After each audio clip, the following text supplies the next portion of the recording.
நடைபெற்று முடிந்த சட்டப்பேரவை தேர்தலில் ஒரு ஆட்சி மாற்ற வேண்டும், திமுக அதிமுக அல்லாத ஒரு புதிய அரசு அமைய வேண்டும் என்கிற முறையிலே தான் தமிழ்நாட்டு வாக்காளர்கள் வாக்களித்திருக்கிறார்கள்.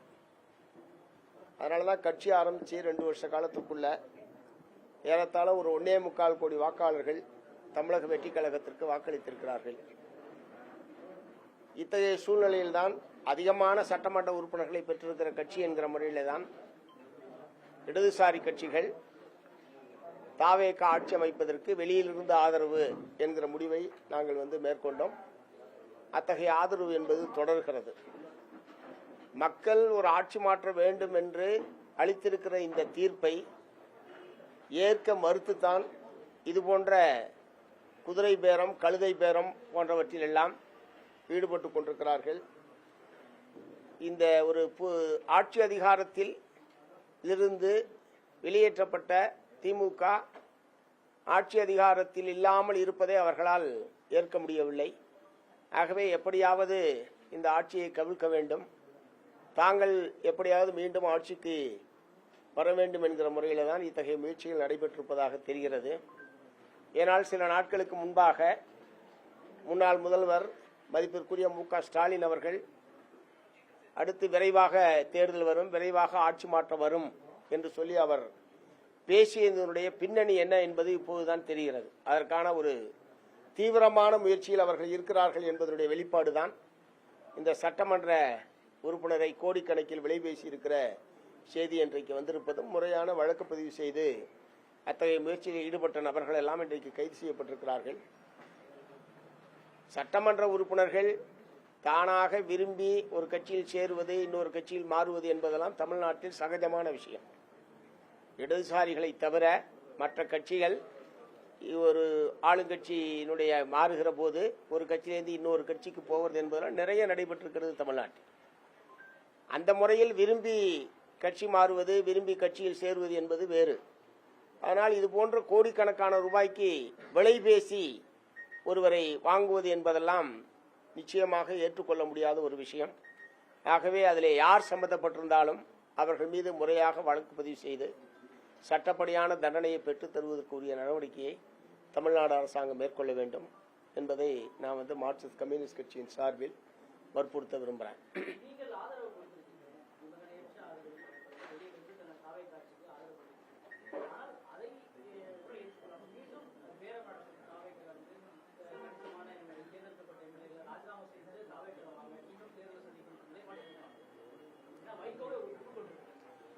இது குறித்து ஏற்கனவே 4 எம்எல்ஏக்கள் ராஜினாமா செய்துவிட்டு தாவகவில் சேர்ந்த போதே மார்க்சிஸ்ட் கம்யூனிஸ்ட் கட்சியின் சார்பில் எங்களுடைய கருத்தை வெளிப்படையாக தெரிவிச்சிருக்கிறோம். இது ஒரு ஆரோக்கியமற்ற அரசியல்.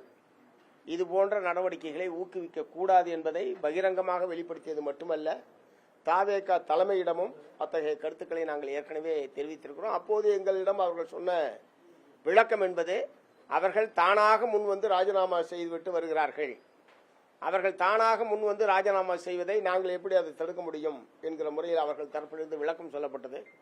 அப்போது சரி, அவங்க விரும்பி ராஜினாமா பண்ணாங்கன்னா நீங்க யாங்க கட்சியில் சேர்த்துக்கிறீங்க, அப்படின்னா நீங்க இன்னொரு இடம் கட்சியில் சேருவதற்கான வாய்ப்பு இருக்குன்ற போது ஒரு ஊக்கம் கொடுக்கிற மாதிரி தானே இருக்கு என்பதை நாங்கள் அப்பயே எங்களுடைய அதிருப்தியை நாங்கள் தாவேக தலைமையிடம் தெரிவித்திருக்கோம். இப்போதும் அதுதான் எங்களுடைய நிலைப்பாடு. தாவேக்கு ஆதரவு கொடுக்கறதா சொல்லி நீங்க கூட்டணி சேர்ந்தீங்க. பட் கூட்டணி இப்போ தோல்வி இதுனதுக்கு கூட்டணிக்கு சேர்ந்ததுக்கு அப்புறம் ஒரு பழைய கூட்டணியில் இருக்கிறவங்க தொடர்ந்து குற்றச்சாட்டு விமர்சனங்கள் வைக்கிறது அரசியல் நாகரிகமா பாக்குறீங்களா நீங்க? புரியல நீங்க கேக்குற கேள்வி. அதாவது இது வரைக்கும் நீங்க திமுகவோட கூட்டணியில இருந்தீங்க, இப்ப தாவேக்காக ஆதரவு கொடுத்துருக்கீங்க. ஆனா இப்ப வெளியே வந்ததுக்கு அப்புறம் அவங்க மேல இந்த மாதிரியான குற்றச்சாட்டுகளை வெளியே வந்த கட்சிகள் குற்றம் சாட்டுறது யார் மேல, என்ன குற்றச்சாட்டு சொல்லிருக்கோம்? ஏதாவது ஒன்று சொல்லுங்க. இல்ல இல்ல, இப்ப அவர் பர்டிகுலரா கேட்ட கேள்வி அது. இந்த 2 மாத காலத்தில் திமுகவின் மீது நாங்கள் ஏதாவது ஒரு குற்றச்சாட்டை சிபிஎம் சார்பில் வச்சிருக்கிறோமா? எதுவுமே கிடையாது. நீங்களே ஒரு கிரியேட் பண்றீங்க. இது பர்டிகுலர் கேள்வி, குறிப்பிட்ட கேள்வி. நேற்று அதன் மீது வழக்கு என்பது பதிவு செய்யப்பட்டிருக்கிறது. அதை ஒட்டி அவர் கேள்வி கேட்கிறாரு, அதன் மீது பதில் சொல்றாரு. அது திமுகவின் மீது குற்றச்சாட்டு கிடையாது. வழக்கு முறையா பதிவு செய்யப்பட்டிருக்கு. குற்றவாளிகள் அதில் ஈடுபட்டவர்கள் கைது செய்யப்பட்டிருக்கிறார்கள். முறையாக வழக்கு விசாரணை நடத்தி தண்டனை பெற்று தர வேண்டும் என்பது தானே சொல்ல முடியும். அதுதானே சொல்லணும். அது எப்படி நீங்க திமுகவின் மீது குற்றச்சாட்டு யார் சொல்றீங்க? எஸ், அதனுடைய விளைவுதான் திமுகவும் அதிமுகவும் சேர்ந்து ஆட்சி அமைப்பது என்கிற கருத்தை எங்கள் முன்னால் அவர்கள் வெளிப்படுத்தியது என்பது அதனுடைய விளைவுதான், அதனுடைய தொடர்ச்சி தான் இது. அதுல எங்களை போன்றவர்கள் அதில் ஒத்துழைக்கல, ஏற்கல.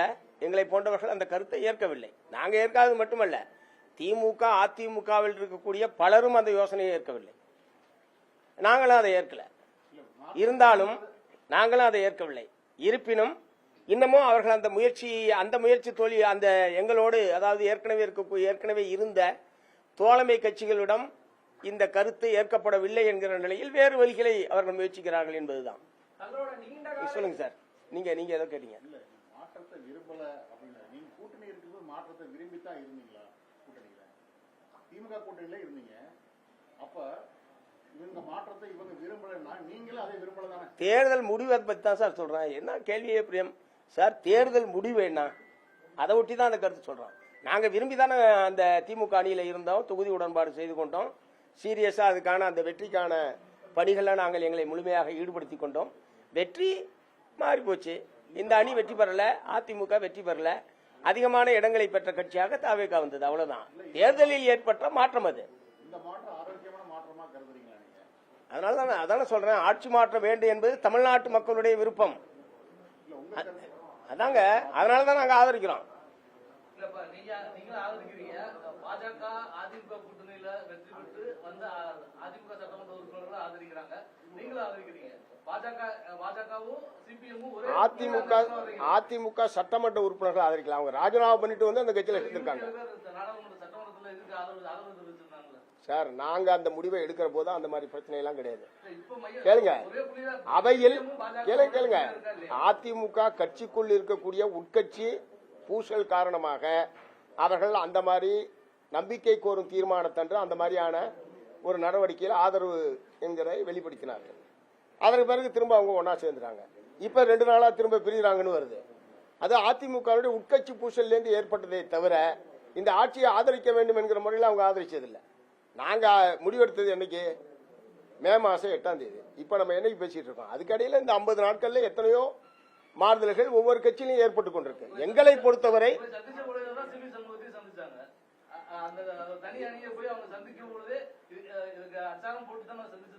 மு.க. ஸ்டாலின் தான் சந்திச்சாங்க. யாரை சொல்ல மாட்டேறீங்க? மு.க. ஸ்டாலின் சார், நான் கேட்கறதுக்கு சொல்லுங்க சார். திரு மு.க. ஸ்டாலின் அவர்களையும் போய் சந்திச்சார்ல. ஏங்க, நான் கேட்கறதுக்கு நீங்க பதில் சொல்ல மாட்டேறீங்க சார். அப்பயே நான் கருத்து சொல்லியிருக்கேன். இவரை பார்த்ததுல எடப்பாடி அவர்களையும் அவர் சந்தித்திருக்க வேண்டும். எல்லா கட்சி தலைவர்களையும் சந்திப்பதுதான் நோக்கம் என்று சொன்னால் இது திரு எடப்பாடி அவர்களையும் அவர் சந்தித்திருக்க வேண்டும் என்பதுதான் அப்பவே நாங்கள் சொல்லியிருக்கோம். ஆனா அதுக்கு அவங்க தரப்புல இருந்து சொன்னது, நாங்க அப்பாயின்மெண்ட் கேட்டோம், அவங்க அப்பாயின்மெண்ட் தரலன்ற மாதிரி அவங்க தரப்புல இருந்து தகவல் சொன்னாங்க. அதாவது தாவேகா தரப்புல இருந்து. அவ்வளவுதான். அதுல அவரையும் சந்திச்சிருக்கலாம். அதுல எல்லாம் ஒரு பெரிய பிரச்சனை இல்லை.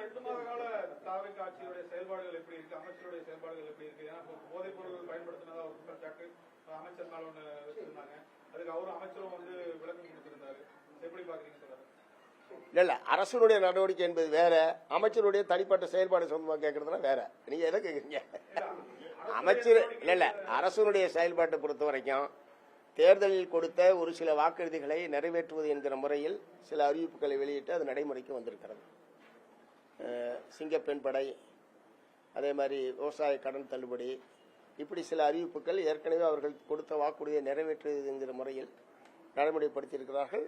இன்னும் நிதிநிலை அறிக்கை வரும்போதுதான் அது முழுமையாக என்ன மாதிரியான பொருளாதார கொள்கையை கடைபிடிக்கப் போகிறது. ஏற்கனவே திமுக ஆட்சி காலத்தில் உதாரணத்துக்கு தொழிலாளர்கள் சம்பந்தப்பட்ட பிரச்சனை, அரசு ஊழியர் ஆசிரியர் சம்பந்தப்பட்ட பிரச்சனைகள் அல்லது பணி நியமனங்கள், அது பூரா ஒப்பந்தம் வெளிமுகமை என்கிற முறையில் தான் பெரும்பாலும் திமுக ஆட்சி காலத்தில் இருந்தது. அப்போதே நாங்கள் அதை அனைத்தையும் எங்களுடைய எதிர்ப்பை நாங்கள் தெரிவிச்சிருக்கோம், போராட்டமும் நாங்கள் நடத்தியிருக்கிறோம். அதனால இதிலையெல்லாம் இவர் என்ன மாதிரியான அணுகுமுறையை மேற்கொள்ள போகிறார்? இப்போ உதாரணத்துக்கு தூய்மை பணியை தனியாரிடம் ஒப்படைப்பது என்கிற முறையில் ஒரு டெண்டர் அறிவிப்பு வெளியிடப்பட்டு கடுமையான எதிர்ப்பு தெரிவித்த பிறகு அதை அவர்கள் திரும்ப பெற்றுக் கொண்டிருக்கிறார்கள்.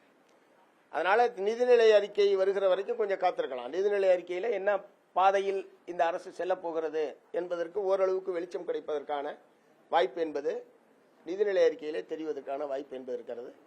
நேற்று நாங்கள் மாண்புமிகு முதலமைச்சர் அவர்களை சந்தித்த போதும் பல்வேறு கருத்துக்களை, கோரிக்கைகளை முதலமைச்சர் அவரிடத்தில் தெரிவித்திருக்கிறோம். அவற்றையெல்லாம் நிதிநிலை அறிக்கை அநேகமாக இந்த மாத இறுதியில் தமிழ்நாடு அரசனுடைய நிதிநிலை அறிக்கை என்பது சமர்ப்பிக்கப்படும் என்கிற முறையில் அவங்க சொல்லியிருக்காங்க. ஸோ அது வரைக்கும் காத்திருக்கலாம். பட் இதுவரைக்கும் பொதுவாக இந்த இதுவரைக்கும் அறிவிச்சிருக்கிற அறிவிப்புகள் அதுலேயும் எங்களுக்கு குறைபாடுகள் இருக்கு. உதாரணத்துக்கு சிங்கப்பெண் படையை எடுத்துக்கிட்டிங்கன்னா அதில் இருக்கிறவங்க எல்லாருமே ஏற்கனவே காவல்துறையில் பணியாற்றவர்கள் தான். இதுக்குன்னு தனியாக ஒன்றும் வெளியிலேருந்து புதுசாக ட்ரைனிங் கொடுத்தலாம் பணி நியமனம் என்பது செய்யப்படலை. ஆகவே அவங்க பழைய காவலர்களாகவே தான் இருக்கிறார்கள். இந்த பெண்கள் குழந்தைகள் மீதான குற்றங்கள், இழைக்கப்படுகிற குற்றங்களின் மீது எத்தகைய அணுகுமுறையை மேற்கொள்வது என்பது பயிற்சி என்பது அவர்களுக்கு தேவைப்படுகிறது என்பதை நாங்கள் நேற்று சொல்லியிருக்கோம். அதை முதலமைச்சர் ஏற்றுக்கொண்டிருக்கிறார். அந்த மாதிரி பல விஷயங்கள் நேற்று ஒரு நீண்ட நேரம், ஒரு அரை மணி நேரத்திற்கு மேலாக முதலமைச்சரோடு தமிழ்நாட்டில் இருக்கக்கூடிய பல்வேறு பிரச்சனை சம்பந்தமாக பேசியிருக்கோம். இப்போ மேகதாட்டில் நடுவர் மன்றம், புதிதாக ஒரு நடுவர் மன்றம் என்பதில் எங்களுக்கு ஏற்புள்ள அது சொல்லியிருக்கோம். அது உண்மையிலேயே அரசின் தரப்பில் நியாயமான இதாக கூட உங்களுக்கு இருக்கலாம். பட் ஒரு கருத்தொற்றுமையை ஏற்படுத்துவதற்கான முயற்சியை தமிழ்நாடு அரசாங்க தரப்பிலிருந்து மேற்கொண்டிருக்க வேண்டும். எடுத்த எடுப்பில் சட்டமன்றத்தில் நீங்கள் அந்த மாதிரி தீர்மானம் கொண்டு வந்தது ஒரு எதிரும் புதிருமான நிலைமையை தமிழ்நாட்டில் ஏற்பட்டிருக்கு. காவிரி போன்ற பிரச்சனைகளில் இதுவரைக்கும் அப்படி ஒரு நிலைமை தமிழ்நாட்டில் ஏற்பட்டதில்லை. ஏன்னா அதற்கு முன்பாகவே அனைத்து கட்சி கூட்டம், அனைத்து விவசாய சங்க கூட்டம் கேட்டு எல்லாருடைய கருத்தை உள்வாங்கி ஒரு பொது கருத்தை உருவாக்குவது என்கிற அணுகுமுறை தான் இவ்வளவு காலமும் தமிழ்நாட்டிலே இருந்திருக்கிறது. இந்த முறை தான் திடீர்னு எதிர்க்கட்சி தலைவர் ஒரு திருத்தத்தை கொடுக்க முதலமைச்சர் உடனே அதை ஏற்றுக்கொள்கிறோம் என்று சொல்ல அதை ஒட்டி வரும் வாத பிரதிவாதங்கள் என்பது தமிழ்நாட்டில் நடைபெற்று நேற்று சொல்லியிருக்கோம். திரும்பவும் அரசின் தரப்பில் எந்த அடிப்படையில் நீங்கள் ஏற்றுக்கொண்டீர்களோ அந்த நியாயத்தை நீங்கள் விளக்குங்கள். ஏன் நடுவர் மன்றம் வேண்டாம் என்பதற்கான கருத்துக்களை அனைத்து கட்சி தலைவர்கள், விவசாய சங்க தலைவர்கள் சொல்லிட்டு ஒரு பொது கருத்தை, ஒரு கருத்தொற்றுமையை ஏற்படுத்துவதற்கான முயற்சி அரசு தரப்பிலிருந்து வேண்டும் என்பதை நேற்று சொல்லியிருக்கோம். அநேகமாக விரைவில் அந்த கூட்டத்தை அவங்க நடத்துவாங்க. தமிழ்நாட்டுக்கான டெல்லி பிரதிநிதி நியமனத்தை எப்படி பாக்குறீங்க? ஏற்கனவே திமுக இதுல பிங்க் பேட்ரோல் அதே மாதிரி கல்வி இதுல பாத்தீங்கன்னா இப்ப புதுசா மயில்சாமி அண்ணாதுரையை இணைச்சிருக்காங்க. இதுவும் போன ஆட்சியில இருந்த ஒரு விஷயம். புதுசா காவேக்கா என்ன மாதிரியான வாக்குறுதிகளை இப்ப செயல்படுத்திட்டு இருக்கிறதா நீங்க பாக்குறீங்க? இல்ல, பெண்கள் குழந்தைகள் மீதான வன்கொடுமைகள், பாலியல் வன்கொடுமைகள் போன்ற விஷயங்களில் ஜெயலலிதா ஆட்சி காலத்தில் ஒரு பெண்கள் பிரிவு தனியாக வச்சிருந்தாங்க. இவங்க பிங்க் பேட்ரோல்னு இப்போ நீங்கள் சொன்ன மாதிரி திமுக ஆட்சி காலத்தில் இருந்திருக்கு.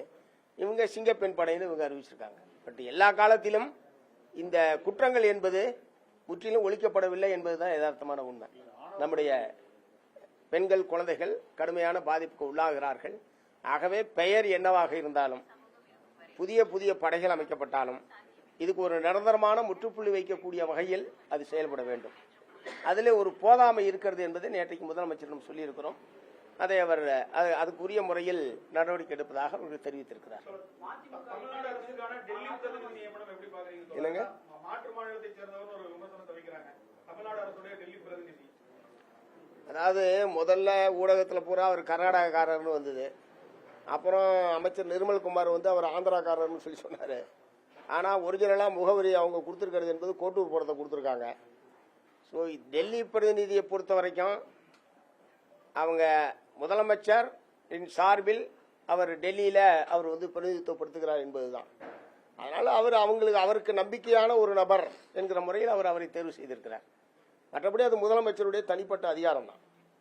அந்த முறையில் அது பார்க்குறமே தவிர அதில் ஒன்றும் பெரிய கருத்து சொல்றதுக்கான இது இல்லை.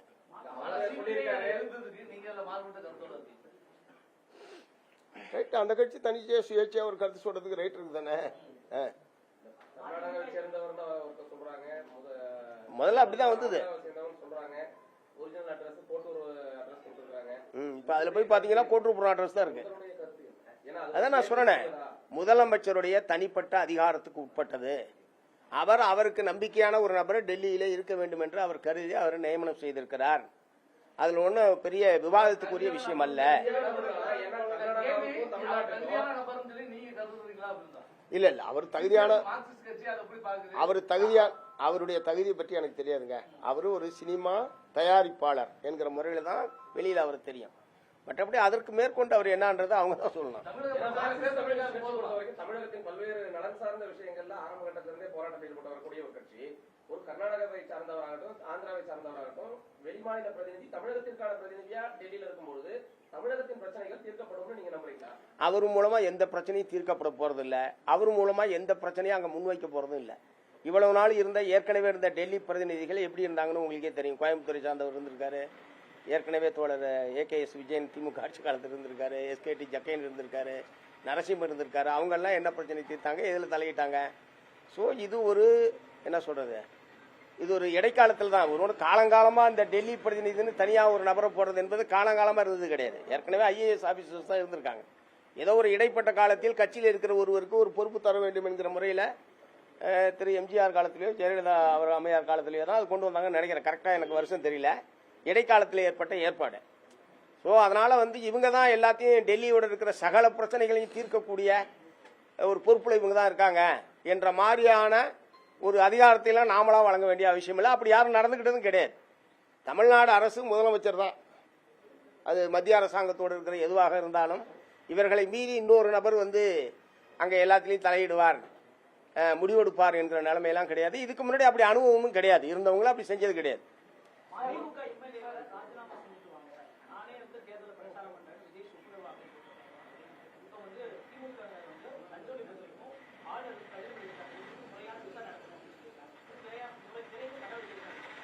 இல்லையா, அடுத்த நாள் திரு வைகோ அவர்கள் அதை நான் அப்படி சொல்லணும்னு சொல்லி மறுத்திருக்காரு. ஏன்னா அங்கே என்ன ஊடக நண்பர்கள் தான், அங்கே இருக்கிற ஊடக நண்பர்கள் அவங்கள்ட்ட தான் அது வெளியே வந்தது. மறுநாளே திரு வைகோ அவர்கள் அதை மறுத்திருக்காங்க. நான் அப்படி சொல்லவில்லை, நேரம் இருந்தால் பிரச்சாரத்தை வருகிறேன் என்று சொன்னார் என்ற முறையில் திரு வைகோ அவர்கள் மறுத்திருக்கிற நிலையில் அதன் மீது இப்போது கருத்து சொல்றது பொருத்தமா இருக்கு.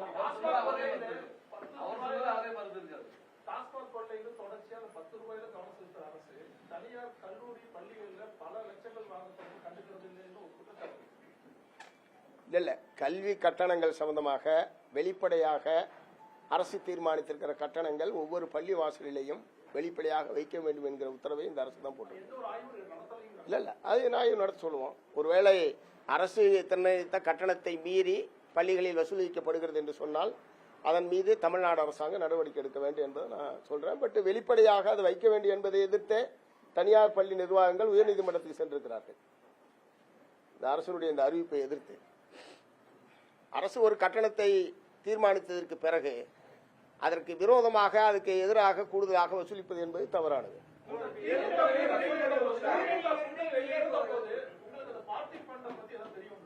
இல்ல தெரியாது. இல்ல, நாங்க தேர்தலை பற்றியெல்லாம் ஒன்றும் யோசிக்கலைங்க. இடதுசாரி கட்சிகளுக்குள் ஒரு ஒருங்கிணைப்பு குழு என்பதை நாங்கள் ஏற்படுத்தியிருக்கிறோம். மார்க்சிஸ்ட் கம்யூனிஸ்ட் கட்சி, இந்திய கம்யூனிஸ்ட் கட்சி, மார்க்சிஸ்ட் லெனினிஸ்ட் விடுதலை, இந்த 3 கட்சிகளும் சேர்ந்து 2 முறை சந்திப்புகள் என்பது நடைபெற்றிருக்கிறது. ஒரு மாநில அளவிலான இடதுசாரி கட்சிகளில் ஒருங்கிணைப்பு குழு என்பது ஏற்படுத்தப்பட்டிருக்கிறது. மாநில அளவில் தமிழ்நாட்டு மக்களுடைய நலன் சார்ந்த பிரச்சனைகள், கோரிக்கைகளின் மீது கூட்டான போராட்ட நடவடிக்கையில் ஈடுபடுவது என்பதை இடதுசாரி கட்சிகள் சார்பில் நாங்கள் முடிவெடுத்திருக்கிறோம். அடுத்த சந்திப்பில் அதற்கான அறிவிப்புகள் என்பது வெளிவரும். இப்போதைக்கு இடதுசாரி கருத்தியலை தமிழ்நாட்டு மக்கள் மத்தியில் வலுவாக எடுத்து செல்வது, இடதுசாரிகள் தனித்து தமிழ்நாட்டு மக்களுடைய பிரச்சனைகள் மீது தொடர்ந்து செயல்படுவது என்பதுதான் இப்போதைக்கு எங்களுடைய நிலைப்பாடை தவிர நாங்க இந்த அணி அந்த அணி என்கிற முறையில் எந்த அணியிலும் இல்லை. இடதுசாரி அணி தனியாக இருக்கிறோம்.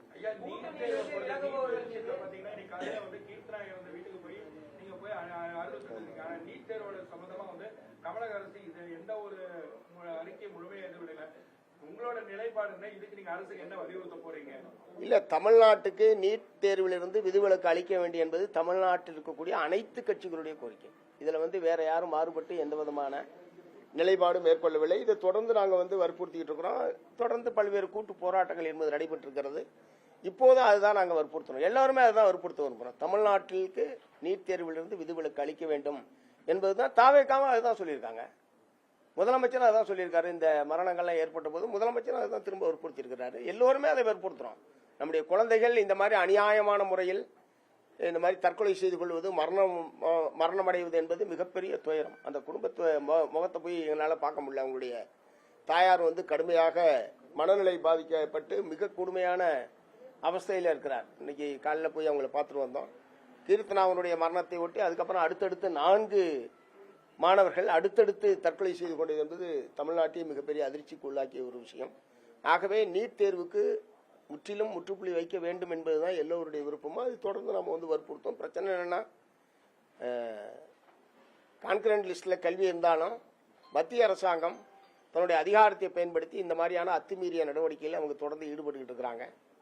இது ஒரு மிகப்பெரிய மன அழுத்தத்தை மாணவர்களுக்கு கொடுக்கிறது. வெற்றி பெற முடியாமல் அது இந்த முறை தேர்வில் நடைபெற்ற முறைகேட்டின் காரணமாக வினாத்தாள் வெளியானது உள்ளிட்ட முறைகேடுகள் காரணமாகத்தான் இந்த மரணங்கள் ஏற்படுறதுக்கான காரணம். ஏற்கனவே எக்ஸாம் எழுதாது முறையாக நடத்தாதது, கியூட் தேர்வு முறையாக நடத்தலை, நீட் தேர்வு முறையாக நடத்தலை, சிபிஎஸ்இ எக்ஸாமுடைய தேர்வு தாளை முறையாக திருத்தறதில்லை. இப்படி எதற்குமே தகுதியற்ற ஒரு அரசாக ஒன்றிய பிஜேபி அரசாங்கம் இருக்கிறது. அதனால தான் தர்மேந்திர பிரதான் கல்வி அமைச்சர் ராஜினாமா செய்ய வேண்டும் என்கிற குரல் நாடு முழுவதும் எதிரொலித்துக் கொண்டிருக்கிறது. தொடர்ச்சியான போராட்டம் என்பது டெல்லியிலே நடைபெற்றுக் கொண்டிருக்கிறது. இவ்வளவு பெரிய பாதிப்பை உண்டாக்கிவிட்டு கொஞ்சம் கூட கூச்சநாச்சம் இல்லாமல் அவர் மந்திரி பதவியாக தொடருவது என்பது எப்படி ஏற்க முடியும்? அதனால நீட் தேர்வை ரத்து பண்ணுன்றதுதான் எல்லாருடையதும்.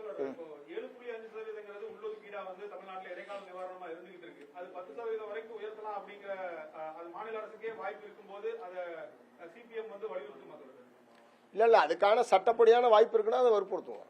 7.5% வந்ததுனாலதான் ஓரளவுக்காவது தமிழ்நாட்டு மாணவர்கள் அந்த இடம் கிடைக்கக்கூடிய ஒரு நிலைமை என்பது ஏற்பட்டிருக்கு. அதனால 10% உயர்த்துவதற்கு சட்டப்படி எந்த விதமான தடையும் இல்லை, பிரச்சனை இல்லைன்னா அதை நம்ம வற்புறுத்துவோம். வெளியேறுபவர்கள் மீதான திமுகவின் விமர்சனங்கிறது கடுமையான சொற்களா இருக்கு. அதை எப்படி புரிஞ்சுக்கிறது? ஒரு மண்டபத்துக்குள்ள போய் இவங்களை அடங்கிடலாம், அவ்வளவுதான் அந்த கட்சி கூட்டம் இருக்கணும், அதிமுக மேல விமர்சனம் நடத்துறாங்க, எம்பி ஆர் ராசா பேசும் விஷயம் எல்லாம் பார்க்கணும். எப்படி புரிஞ்சுக்கிறது? வெளியில வந்துட்டாங்கன்னா அவங்க மேல இவ்வளவு காலம் கூட பயணிச்சவங்க விமர்சனங்கள் கடுமையான சொற்களா இருக்கு. இல்ல பொதுவா திராவிட முன்னேற்ற கழகத்தை பொறுத்த வரைக்கும் கூட இருந்தா ஒரு மாதிரி ரொம்ப போற்றுவதும், வெளியேறிட்டா அவதூறு பரப்புவது, கடுமையான சொற்களை பயன்படுத்துவது என்பது இப்போது புதிதாக வந்திருக்கிற விஷயம் கிடையாது. நீண்ட காலமாக இந்த அணுகுமுறையை அவர்கள் கடைபிடித்து வந்திருக்கிறார்கள். பட் எங்களை பொறுத்தவரை அரசியல் தான் தீர்மானிக்கிறது. அரசியல் நிலைப்பாட்டை பொறுத்துத்தான் ஆதரவு எதிர்ப்பு என்பதை தவிர மற்றபடி அவங்க சொல்ற மாதிரியான சொற்களை எல்லாம் நாங்கள் பயன்படுத்த விரும்பல, பயன்படுத்தவும் மாட்டோம். அவங்க முரசொலியில் எழுதின கட்டுரைக்கு ஒரு விரிவான பதிலை தீக்கதிரில் எங்களுடைய கட்சியின் சார்பில் நாங்கள் வெளியிட்டிருக்கிறோம். அநேகமாக அதற்கு பிறகு அவர்கள் தரப்பிலிருந்து எந்த விதமான கருத்துக்களும் வரவில்லைன்னு தான் நினைக்கிறேன். ஒரு விளையாடையில நான் எதுவும் பார்க்காம விட்டோன்னு நினைக்கிறேன், ஆனால் எதுவும் வரலன்று தான் நான் நினைக்கிறேன். ஸோ அது முடிவுக்கு வந்த பிரச்சனையாக தான் பார்க்குறேன். அப்படிலாம் இல்லையே, நாங்கள் கொள்கை சார்ந்து ஏங்க 100 முறை விளக்கிட்டேன். இது மதச்சார்பற்ற கூட்டணி. மத்திய அரசாங்கத்திலே ஒன்றிய பிஜேபி அரசாங்கம் இங்கே எப்படியாவது காலி உண்ண வேண்டும், அதிமுகவின் மூலமாக ஆட்சி அதிகாரத்துக்கு வர வேண்டும் என்று அவர்கள் முயற்சிக்கிற நிலையில் அதை எதிர்க்கக்கூடிய வலிமையான கூட்டணியாகவும் உறுதியான அணியாகவும் திராவிட முன்னேற்ற கழகம் தான் இருந்தது. அதனால்தான் நாங்கள் அதில் நின்றுச்சோம். நாங்கள் ஏன் நீங்க இன்னொருத்தரோட ஒப்பிடியாதான் கேட்குறீங்க? அதாங்க அது அவர்கிட்ட கேளுங்க. நாங்க அப்படி இல்லை, நாங்கள் உறுதியாக இல்ல நாங்க அந்த எங்களுடைய அப்படி கேட்கல அவரு. அவர் இருந்த மாதிரி நாங்க இல்ல சார். நாங்க கொள்கை பூர்வமாக பிஜேபிக்கு எதிரான அணி. அதுல உறுதியாக இருந்த அணி திமுக தலைமையிலான அந்த அணி. அந்த அடிப்படையில் தான் அவர்களோட அரசியல் ரீதியாக உறுதியாக நான் கொண்டு அந்த அணி வெற்றி பெற வேண்டும் என்பதற்கான முறையில் தான் நாங்கள் உறுதியாக தேர்தல் பணிகளையும் செய்தோம். தேர்தல் முடிவு வேறு விதமாக ஆகிவிட்டது. அவ்வளவுதான். மும்மொழி கல்வியை மத்திய அரசு 2 வருஷத்துல இம்ப்ளிமெண்ட் பண்ணி இருக்குது. அது இருக்கிற ஸ்டாண்டர்ட் மும்மொழி கல்வியை கட்டாயப்படுத்துறது 3 லாங்குவேஜ் பாலிசிஸை இந்த வருஷத்துல ஸ்கூல்ல கொண்டு வர போறாங்க சார். அதுக்கான orders central government resolution pass பண்ணி இல்ல இங்க வந்தா மும்மொழி கொள்கை என்பது தமிழ்நாடு ஏத்துக்கிற பிரச்சனை இல்ல. இருமொழி கொள்கை என்பதுதான் இங்கே நடைமுறையில இருந்து கொண்டிருக்கிறது. இருமொழி கொள்கை தொடர வேண்டும் என்பதுதான் நம்ம வற்புறுத்துவோம். ஓகே.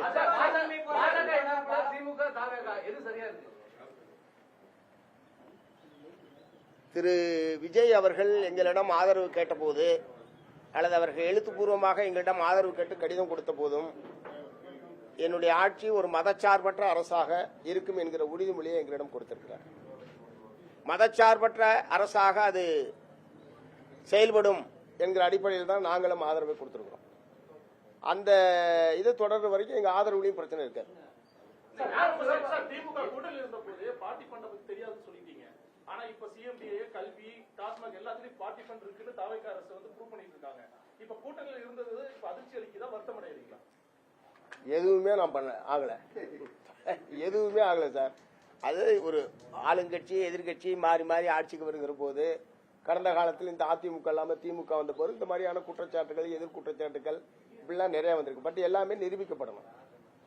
அவ்வளவுதான். எங்களுக்கு வந்து டாஸ்மாகோட பார்ட்டி ஃபண்டை வந்து ஜியோ போட்டிருக்காங்க. அப்ப நிரூபிக்கப்படலைன்னு நினைக்கிறீங்களா? நிரூபிக்கப்படணும் சார். அதாவது ஊடகங்கள்ல வரக்கூடிய செய்திகளுக்கு பூராத்துக்கும் இல்ல ஜியோவே போட்டிருக்காங்க சார். இல்லன்னு டாஸ்மாகோட பார்ட்டி ஃபண்டை வந்து கவர்மெண்டோட நிதியில கொண்டு வந்திருக்காங்க. இல்ல, அந்த மாதிரி பலது அவங்க சொல்லியிருக்காங்க. இந்த மாதிரி பலது சொல்லியிருக்காங்க. அதாவது வேறு வேறு இடங்களுக்கு சென்ற அதெல்லாம் வந்து அரசனுடைய கஜானாவுக்கு வரும் அப்படின்னு பொதுவாக அவங்க சொல்லியிருக்காங்க.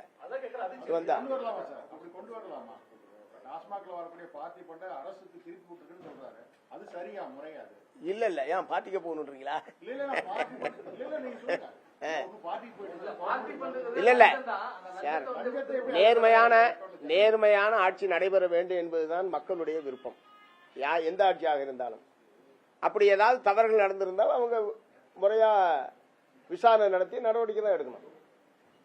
அதான புதிய ஒரு ஆட்சி வந்திருக்கு, முறையா விசாரணை நடத்தி நடவடிக்கை எடுக்கணும். அதுதான் நம்ம வந்து வற்புறுத்த முடியுமே தவிர அதுக்கெல்லாம் ஆதார ஆவணங்களை தேடி இது உண்மை இது பொய் அப்படின்னு சொல்லி ஒரு உறுதியான முறையில் இப்போது பதில் சொல்ற இடத்துல நான் இல்ல.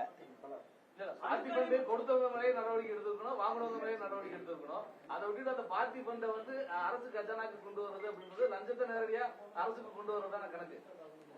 சொல்லுங்க சார். அணுக்கனிம சுரங்க திட்டத்துக்கு ஓராண்டுக்கு ஆதரவளிக்கவில்லை. இல்ல, அது ரொம்ப தவறு சார். அந்த அணு கனிம சுரங்கத்திற்கு அந்த அனுமதியை நீட்டித்திருப்பது என்பது ரொம்ப ரொம்ப தவறானது. கன்னியாகுமரி மாவட்டம் ஏற்கனவே கனிம வள கொள்ளையினால் கடுமையாக பாதிக்கப்பட்டிருக்கிற ஒரு மாவட்டம். கடந்த ஆட்சி காலத்தில் கடுமையாக பாதிக்கப்பட்டிருக்கிற ஒரு மாவட்டம். இந்த கனிம வள கொள்ளையெல்லாம் தடுத்து நிறுத்துவோம் என்று சொல்லித்தான் இவர்கள் ஆட்சிக்கு வந்திருக்கிறார்கள். இத்தகைய சூழ்நிலையில் கன்னியாகுமரி மாவட்டத்தில் அணு கனிம சுரங்கத்திற்கு அனுமதி நீடித்திருப்பது என்பது தவறானது. அந்த அனுமதியை தமிழ்நாடு அரசாங்கம் திரும்ப பெற வேண்டும். நாளைக்கு அங்கதான் போறேன்.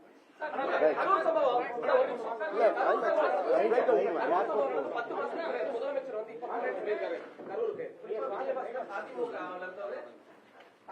வந்ததற்கு பிறகு அவர் போற முடிவு எப்படி பாக்குறீங்க சார்? இதெல்லாம் ரொம்ப பழைய கேள்வி. இல்ல அப்பவே நாங்க போயிட்டு தானே சொல்லிட்டு இருக்கிறோம். இப்ப யாரும் போராடுற முறை எடுத்துக்கிறோம். ஊழல் குற்றச்சாட்டுல இருக்கிற அதிமுக எம்எல்ஏக்கள் தாவேக்கள் இணைகிறாங்க. கொட்டா விடமாட்டோம் விஷயம் வந்து இப்ப அவங்க சேர்த்துக்கிறாங்க ஒரு விமர்சனம் வந்திருக்கு. எப்படி சொல்ல பாக்குறீங்க? சேர்த்துக்கிட்டாலும் நடவடிக்கை எடுக்கணும்.